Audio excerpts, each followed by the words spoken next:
I live in New Hampshire. I live out in the woods. Well, my first book was about a cat and a bat and a hat. And I'm pretty sure those are the 3 words I could spell because I was about 4 years old. Huh? But I've always been writing and drawing, and I didn't get published until I was much older in life because I was a geologist first. But I've always loved creating stories. I lived in a really remote place. I was actually born on an island in Alaska, and Whoa. My family was the only family that lived on the island. So art for me was something I did to entertain myself. I didn't have a lot of people saying like you could grow up and become an artist. So it took me a long time. But I think it also kind of helped me in a way because I just did it because I totally loved it. And a lot of people have heard of Frankenstein. I mean, everybody's heard of Frankenstein, but so few people know that Frankenstein was actually written by a teenage girl.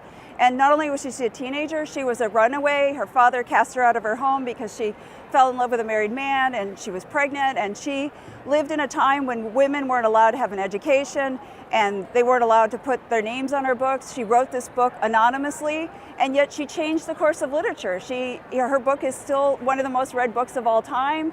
She was the first person to write a science fiction novel, and nobody's really written a book about her for young kids, and I really felt like this story needs to be told. She's a remarkable young woman.